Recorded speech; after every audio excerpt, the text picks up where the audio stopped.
안녕하십니까. 벨라조 원철TV의 산부인과 전문의 원철입니다. 오늘은 소음순 성형 수술을 받은 후에 환자분들이 겪을 수 있는 부작용이나 불만족, 또 그에 따른 재수술을 고려하는 분들에게 유익할 만한 정보를 드리고자 합니다. 소음순 성형은 사실 부인과 성형 분야에서 가장 많이 시행되는 시술이라고 볼 수 있는데요.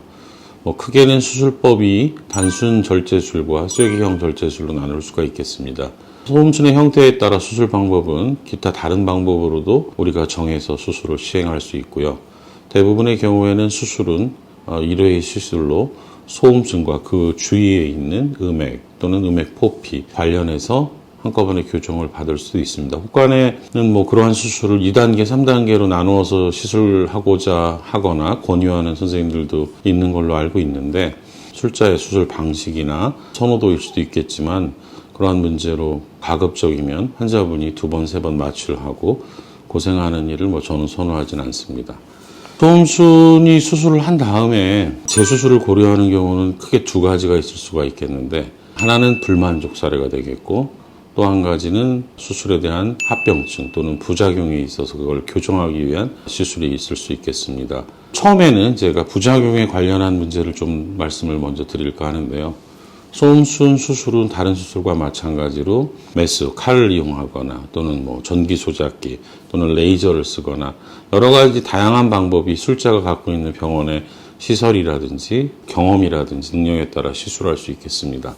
중요한 거는 부작용은 어떤 게 있을 수 있냐면, 크게는 수술 상처 부위의 봉합에서 관련되는 문제, 또 봉합면이 깨끗하지 않거나 또는 봉합면 자체가 염증이 생겨가지고 봉합사가 오랫동안 녹지 않아서 단면부가 좀 우둘두둘하게 하는, 과거엔 이러한 시술에 대한 부작용이 좀 많았죠. 그러나 최근에는 수술을 많이 하다 보니 그러한 기술들은 발전을 했습니다. 근데 세밀하게 보다 보면 의도치 않게 대칭이 좀 이루어지지 못한다든지, 상부에 음액과 연결되는 부위라든지 또는 음액 주위에 있는 주름을 제거하는 과정에 있어서 대칭이 좀 이루어지지 못한다든지 하는 결과가 있을 수 있겠습니다. 또 염증이 생겨도 흔한 염증은 아니지만 우리가 대소변을 보는 부위와 가깝기 때문에 그러한 과정에서 처리에 문제가 있어서 염증이 생겨도 수술 부위의 부작용을 초래할 수가 있겠고요.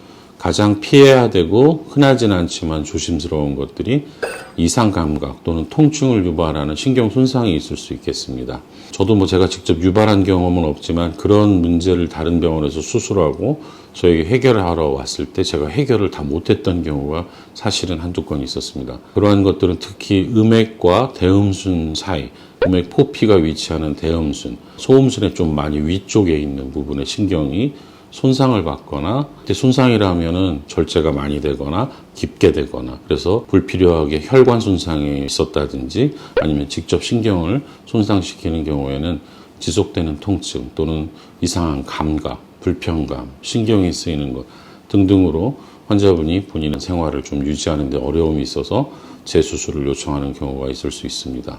이러한 부작용에 의한 재수술을 의뢰하는 경우에는 보통은 언제쯤 하는 게 좋냐라는 질문을 많이 하는데, 처음에는 회복 과정이라는 게 있을 수 있습니다.